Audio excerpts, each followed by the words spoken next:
os pecados dos filhos de Eli. Os pecados dos filhos de Eli. O grande problema de Eli foi seus filhos. Preste atenção. Muitas vezes a pessoa está vestida, ela ora, ela jejua, ela busca Deus, mas se ela não tomar cuidado, o sentimento puxa ela para trás e destrói a vida dela. Não só a vida, como a carreira da pessoa. Isso pode ser um sentimento sentimental ou familiar. Aprenda uma coisa: a vida com Deus, ela é única, unigênita, podemos chamar assim. Você e Deus, não tem ninguém que interfere entre você e Deus. Por mais que seu marido, sua esposa, a Bíblia diz que se torna uma carne só, mas é dois espíritos, que cada um pode tomar a sua decisão. Porém, nós não podemos deixar que os nossos filhos, por mais que seja a bênção de Deus, não podemos deixar que nossos cônjuges, ele venha nos impedir de aproximar de Deus, ou seja, de fazer a vontade de Deus, de viver Deus em nossa vida. Porque sem Deus, tudo que existe em volta de nós não teríamos. Tudo que existe em volta de nós só existe por causa de Deus. Entende? Diga amém. Então, infelizmente, a ligação familiar, ela pode tirar a salvação do ser humano. Observe, em todas as histórias da Bíblia, que foi entre família que aconteceu as maiores desgraças. Escuta isso. O Caim matou o Abel. Vamos lá. O Jacó, o Isaú queria matar Jacó, por causa da bênção de Deus. Mas lá na frente, o filho de Davi guerreou contra Davi e queria também matar Davi.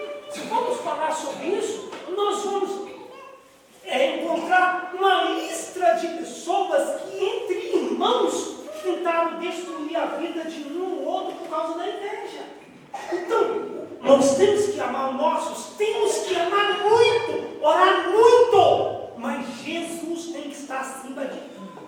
Se tivesse, por exemplo, só para você entender, se tiver o aniversário do seu filho, do seu neto, do seu bisneto, se você deixar de ir na igreja por causa daquele aniversário, você colocou ele acima de Deus.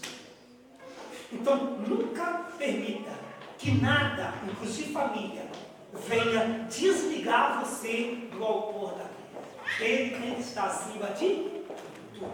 Então, olha só, o Eli sofreu por causa dos pecados de quem? Dos seus filhos. Não foi pelos pecados dele. Ele foi comido, ele morreu. Ele perdeu a linhagem sacerdotal por causa dos filhos. Existe pessoa que fala, não, por causa do meu filho eu morro, por causa do meu filho. Ops! A gente tem que morrer por causa de Jesus.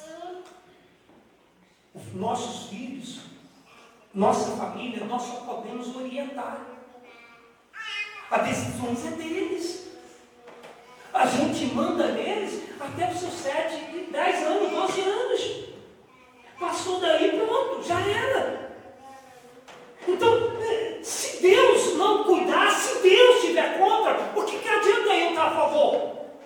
Ainda que seja meu filho, pois eu posso amar ele demais, gostar dele demais. Mas se Deus ficar contra ele, por que ele está fazendo coisa errada? Por que está contra Deus? Eu sou capaz de livrá-lo? Não. Eu vou complicar minha vida. Entende? Diga bem. É muito difícil ensinar sobre isso, falar sobre isso. E quando nós vamos falar isso, a gente tem que entrar profundo para a pessoa entender o que é a vida. Existem dois sentimentos: amor e dó. Preste atenção. A dó, ela é demoníaca. Amor é santo, vem de Deus. Só Deus pode aperfeiçoar o amor. O amor, quando ele é verdadeiro, ele pune. O amor, quando ele é verdadeiro, ele fala na cara da pessoa: está errado, toma cuidado, não vai por esse caminho, conserta isso, conserta aquilo outro. Agora, quando fica com dó, passa a maneira. Entendeu? É tipo mascarando aquilo, por exemplo, uma criança roubou uma borracha na escola. Chega com a borracha em casa, o pai não vai falar o que é filho, né? Teve um dia, eu nunca esqueço dessa história. O príncipe Hélio Silva, ele tinha um coleguinha, ele foi falar com o pai dele, desse colega dele. Esse colega dele, à noite, ia ensacava café, colocava no saco, amarrava, escondia debaixo do café. À noite ele ia lá, carregava e ia na rua e vendia. Aí, na época o bispo não era bispo, nem conhecia a igreja direito ainda. Aí ele foi falar com o pai dele, ele virou e falou: não está roubando nada não, é dele mesmo. E esse menino foi preso e ficou preso muitos anos. Sabe por quê? O pai dele falou com ele, com quem estava avisando ele. Não está roubando nada não, está pegando que é dele. Que é meu, é dele. Aí ele pegou dentro de casa e foi pegar fora. Foi para o xilindó. Aí quem colocou ele, quem foi culpado de passar por isso? O pai dele. Se ele tivesse comido lá embaixo, não tinha chegado naquele ponto. Você entende o que é a dó? A dó leva a pessoa à desgraça, à destruição. Então aprenda a não ter dó da pessoa. Aprenda a amá-lo. E quando a gente ama, a gente o quê? Ensina. Porque se você ficar com dó, você vai destruir aqueles que são seus. Então, o homem, o Samuel, perdeu o reinado. Morreu por causa da dó. Não ensinou os filhos. Se meus filhos for embora, se meus filhos ficar com raiva de mim. Se dane, ficar com raiva, eu estou falando que é certo, eu sou pai. Eu tenho autonomia para falar. Mas ele não. Mas os outros que ele estava ensinando, ele tinha que ensinar certo. Né? Então os filhos, por que não? Então ele errou gravemente nisso aí. Mas os dois filhos de Eli não tinham qualquer temor a Deus. E nem respeito pelo próprio pai. Alguém escuta isso? Você acha que isso não acontece nos dias de hoje? E como acontece, tá? O mais que acontece. Transgredia a lei de Deus. Escuta isso. Talvez se o filho é um transgressor da lei de Deus, você trata ele como um bebezinho. E você pergunta por que eu oro e meu filho, minha filha está assim? Que você trata ele como um bebezinho, dá uma chilabata nele. Não pode os 10 ou 50 anos não. Enche a cara dele que ele não vai aprender a viver. Ele vai entender que tem pai, que tem mãe. Você está dentro da tua casa? Está comendo arroz que você compra? Está usando a água da luz? Então você manda nele. Começou a trabalhar, coloca a responsabilidade. Vai pagar uma parcela da conta de água, uma parcela da conta de luz. Vai comprar um saco de arroz. Que ele vai começar a valorizar. Vai começar a valorizar o dinheiro que ganha. Vai entender o quanto você sofreu para criá-lo, para dar o de comer, o de beber. Senão ele vai ser um pai desnaturado. Você vai ter neto e você, mãe, vai criar seus netos. Toma cuidado. Senão você vai criar seus netos. Porque não ensinou o filho ou a filha a ser homem ou ser mulher de verdade. Temor, a lei de Deus. De muitas maneiras, ele violava a regulamentação acerca das ofertas e sacrifício ao Senhor. E se apropriava daquilo que era consagrado. Opa! Lá atrás eu falei sobre aquilo que é consagrado. Os filhos de Eli tomavam posse daquilo que era consagrado a Deus. Com o esforço de quem? Deles. Eles não eram sacerdotes, eles não eram ministros, ou seja, não era nada. Mas porque o meu pai é, então eu sinto que sou. Não, amados, sabe por que o povo de Israel ficou 430 anos no deserto? Porque José se tornou governador. Os irmãos de José desceram para o Egito. E assim foi descendo o povo de Israel, tudo para a Babilônia, né? E ficou tudo lá. Depois o rei morreu, que viu a glória de Deus em José, Aí o novo rei falou assim: vou pegar esse povo, vou escravizar eles, senão eles vão mandar em nós, ele vai tirar o nosso poder daqui. Pegou, escravizou aquele povo 430 anos, sabe? Eli caiu nessa estratégia, mas não foi com gente de fora, foi com gente da família. E aí, recebeu a punição pesada. Que isso sirva de exemplo para nós, que nós possamos amar demais os nossos, mas amá-lo mesmo, mas ensiná-lo para que ele se torne pessoas abençoadas e mais ainda salva. Amém? Vamos lá para o livro de Samuel, capítulo 2, verso 12. Mas deixa eu terminar aqui. Mas os dois filhos de Eli não tinham qualquer temor a Deus e nem respeito pelo próprio pai. Ele transgredia a lei de Deus de muitas maneiras. Eles violavam o regulamento acerca das ofertas de sacrifício ao Senhor e se apropriava daquilo que era consagrado a Deus. Aprenda uma coisa: tudo que é consagrado, aí não. Se você consagrou alguma coisa, então é de Deus. Você pode usar, não é seu, é de Deus.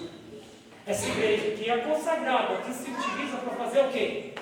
Tudo que é de Deus. Eu não celebro, meus bispos missionários não celebram casamento fora de igreja, não celebramos o sacramento da apresentação fora da igreja, ou qualquer sacramento que seja considerado sagrado. Por quê? Para isso é a casa de Deus. Se a pessoa vir falar: sacerdote, eu pago até R$1 milhão para o senhor celebrar meu casamento lá no salão de festa, para nos conta o padre ou o pastor, que lá na igreja. O lugar de sacramento é dentro da. Para isso, para que isso é preparado. Lá no salão de festa, hoje eu não, talvez celebre o casamento, né? Daí um mês, ou de 3 dias, é um forró baldão lá. Muitas vezes o ser humano já começa a vida errado, né? Quer fazer festa para os outros, lá na fazenda.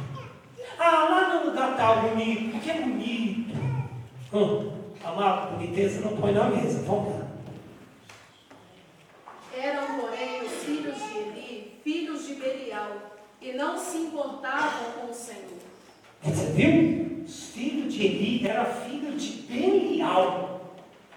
Não estava nem aí para Deus.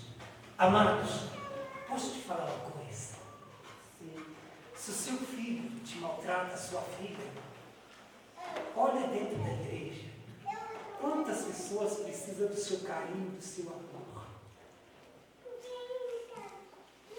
Sabe? Abrace eles. A Bíblia diz que devemos cuidar dos nossos filhos na fé. Nossos irmãos na fé. Procure que o seu filho despreza ou não. Tem muita gente que te ama e quer o bem de você. Inclusive aqui no grupo chamado igreja. Talvez um abraço que você nunca recebeu do seu filho, sempre esperou. Dentro da igreja você chega lá, o seu bispo, sua missionária, seu discípulo, ele te abraça, te chama até de mãe, sabe?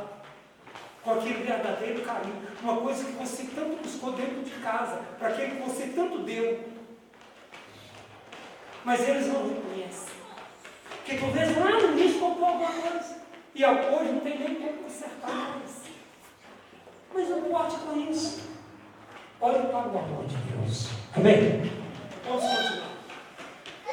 Além disso, eles seduziam as mulheres que se ocupavam de forma voluntária de algum serviço relacionado ao funcionamento do tabernáculo.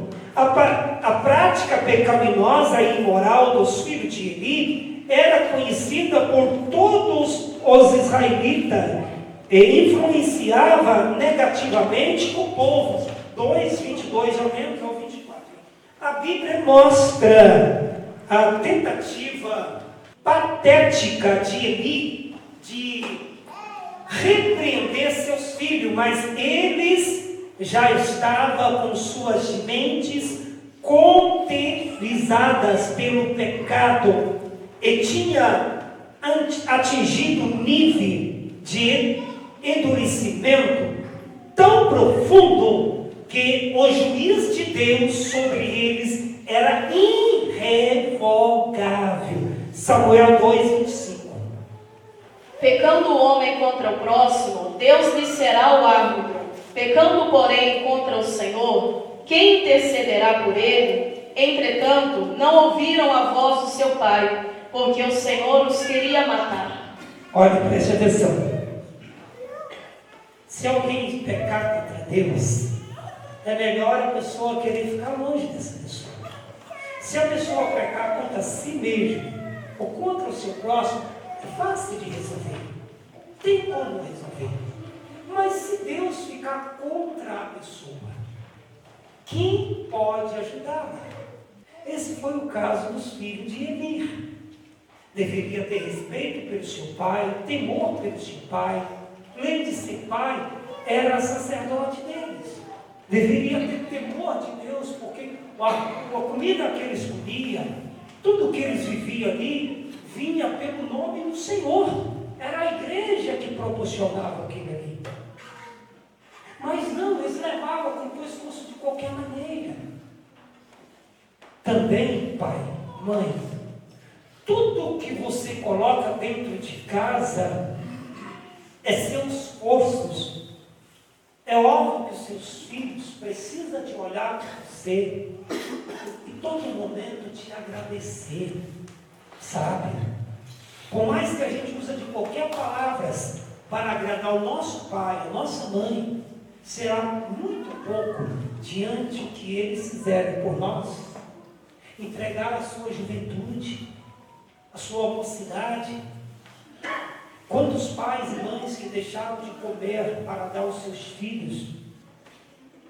História de mães que ficam sem comer para dar uma comida ao filho, que passou necessidade, sabe? E depois que a gente ficar grande, a gente acha que a gente é o tal. Não, assim é perante Deus. Quem somos nós diante de Deus? Somos apenas um grão de areia. E a gente tem que reconhecer todo instante que só Ele é Deus, que Ele é grande, Ele é o Senhor de toda a existência. E quando nós reconhecemos isso, com certeza a justiça dele recai sobre a nossa vida. Aquilo que Davi diz: Senhor, Tu és meu pastor, nada me faltará. Amém? A gente pode estar no meio de uma guerra tremenda, mas a alma da gente está em paz, confiante que essa nuvem vai passar e o amanhã será muito melhor do que hoje. Amém, gente? Vamos ver se dá para mim ir até mais algum ponto aqui. Eli é sempre lembrado como uma figura trágica que não tinha controle sobre sua própria casa. Embora ele não apareça na Bíblia praticando diretamente os pecados de seus filhos, ele acabou participando deles por omissão. Escuta isso. Omissão é a mesma coisa de ato. Omissão. O que é omissão? Você vê alguém fazendo alguma coisa e você se isentar. Não estou nem aí. Entendeu? Você está na qualidade de corretor, de corrigir, de falar, de ensinar. Você vê ele praticando, mas permite. Então são coisas que muitas vezes não é a pessoa que pratica, ela só omite da correção, de corrigir. E ela comete um erro tão grande que depois não tem como consertar. Assim foi a causa do erro, né? Por omissão. O erro fatal que ele cometeu foi o de honrar mais os seus filhos do que ao Senhor. Além disso, parece que ele acabava beneficiando indiretamente do comportamento ganancioso de seus filhos. Está em 2:29, só para me completar isso aqui. Preste atenção. A mãe que acha que é dona do filho, da filha, que o filho nunca pode criar asa, que a filha nunca pode criar asa. A pais que acha que é dona do filho. Muitas vezes não abre mão nem para a igreja, ainda que a pessoa conheça. Quando a igreja necessita, naquela posição a pessoa divide e fala: meu filho, vai e faça. Deus é contigo. Nós não somos dono de ninguém. Desde que a pessoa entendeu a corrente e tem juízo na cabeça. A Ana pegou seu filho, criança, ele entregou ele. Toma ele, faça dele. Olha quem foi o profeta Samuel. Dentro da igreja tem muita gente assim. Se for para liberar o filho para a igreja, não libera. Mas quando o filho está na droga, o filho não pede o pai e a mãe para liberar. Ele vai. E se falar alguma coisa, o traficante vai lá e pega e mete fogo. Impressionante. Aí não fala nada. Porque tem medo. Mas quando é Deus, Deus é pacífico. Oh, não, filho, isso aí você tem que pensar. Como é que você vai ser tratado? Como você vai dormir? O que você vai... Sabe? Está destruindo o projeto da vida de si mesmo e um projeto da própria família que Deus tem. Aprenda uma coisa: não somos donos de nada. O Senhor é dono até de nós. Entende? Diga amém. E até você, no dia que Deus te chamar, não pense duas vezes: eis-me aqui, Senhor. Faça o teste para você ver. Ele abrirá a porta e caminho, e tudo acontecerá na hora e no momento exato. Leia.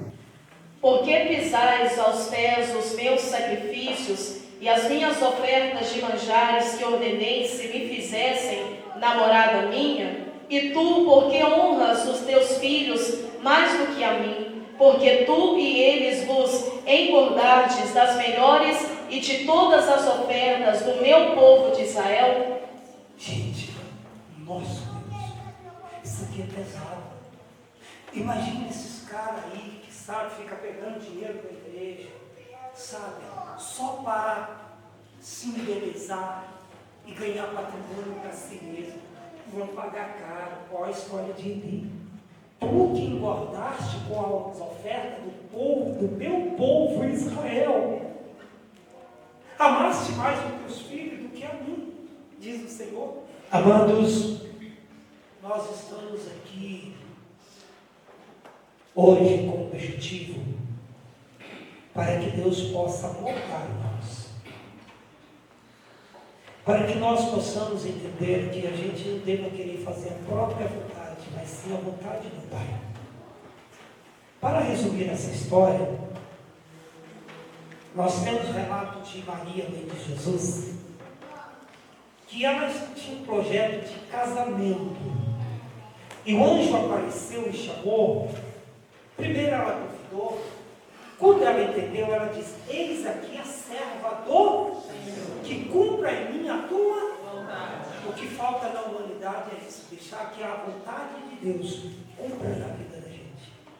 Quando nós fazemos isso, como eu disse, os caminhos se abrem, as portas se abrem e tudo dá certo em nossa vida.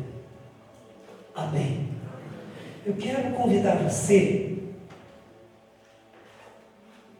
a fazer uma oração por você. Eu quero que você faça uma consulta por você mesmo. O que tem travado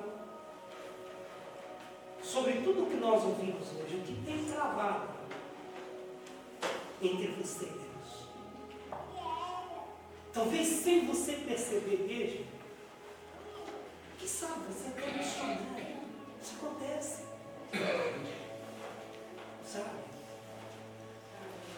O que tem travado a sua ligação entre você e o autor da vida, consumador da vida? É o seu próprio pensamento? É o âmbito familiar? É o dinheiro? Ou a vida econômica que nem tem? Hein? Quero que você pense um pouquinho e pergunta para você mesmo: o que Deus quer de mim? O que Deus quer de mim? Ele vai te revelar. Ele vai te revelar o ponto principal que está travando você. E quem sabe algo que você tanto quer realizar, você não tem realizado, porque isso está travado na sua mente. Aí, segura tudo da sua vida. Então, curva a sua cabeça. Se você ficar com medo de cochilar, ou de perder esse momento, fica de pé. Se você está controlando, pode dobrar o seu joelho ou ficar sentado. Mas faça aquilo na sua resignação por favor. Será uma oração que eu vou fazer até sem microfone.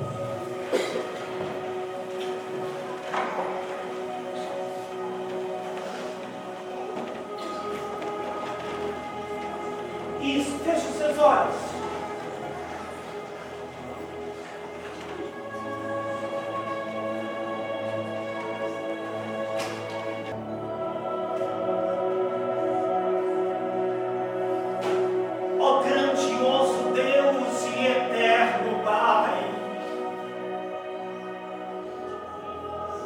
Senhor dos céus e da terra, é o Senhor que levanta o caído, é o Senhor que revela o oculto escondido,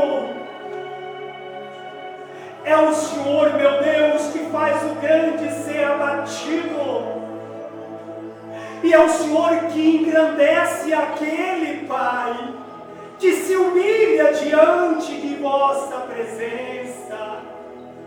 Meu Deus, em nome de Jesus, eu agora ando dentro da tua amada igreja.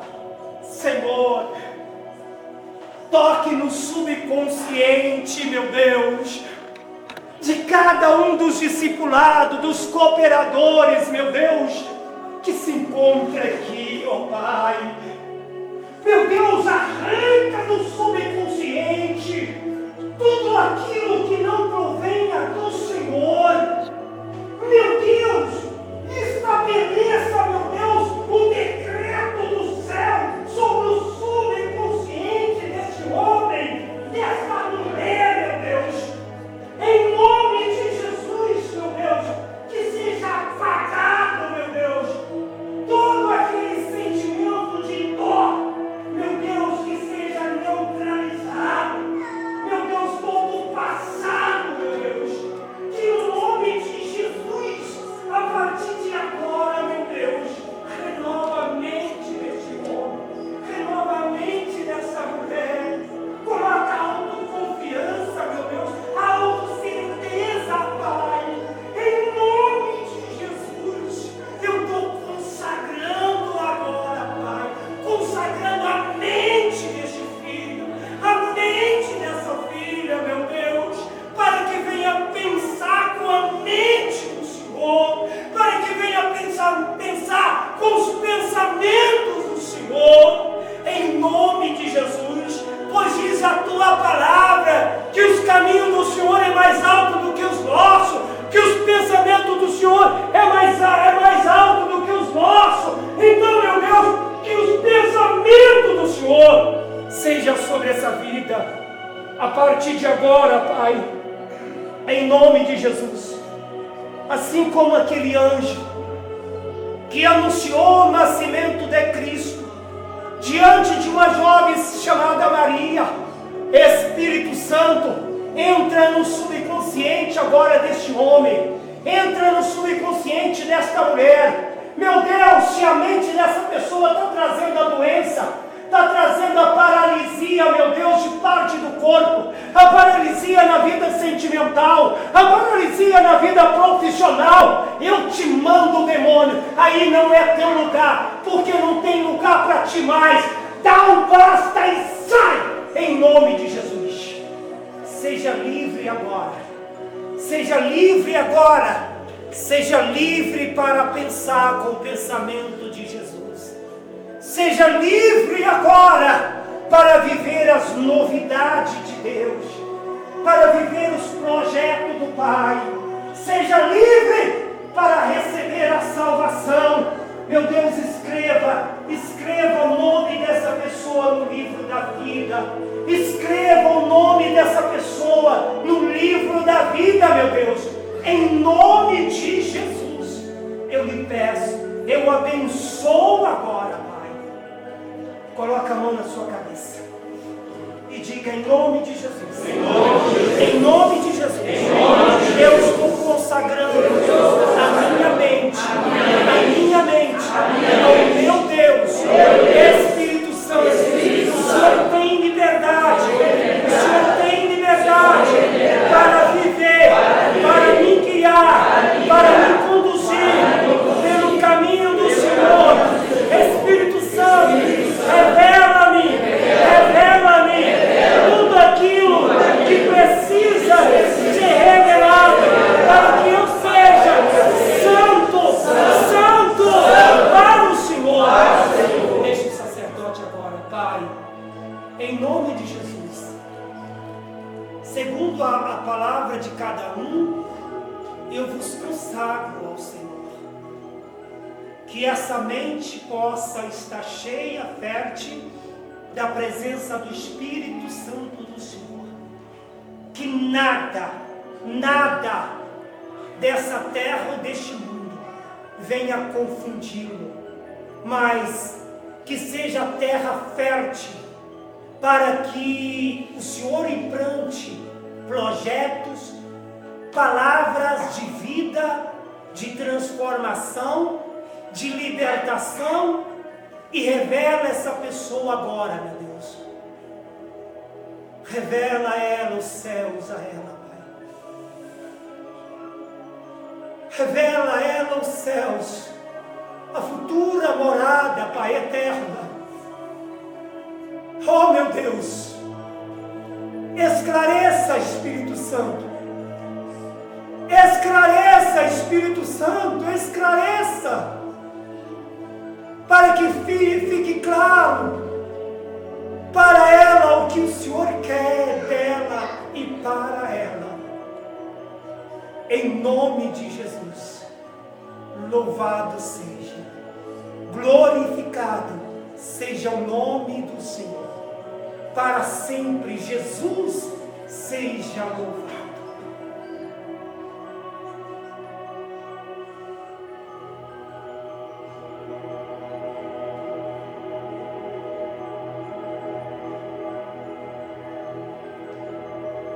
Obrigado, Jesus. Que Deus abençoe cada pessoa que nos acompanha através dessa mensagem, nos quatro cantos dessa terra, em nome de Jesus. Amém.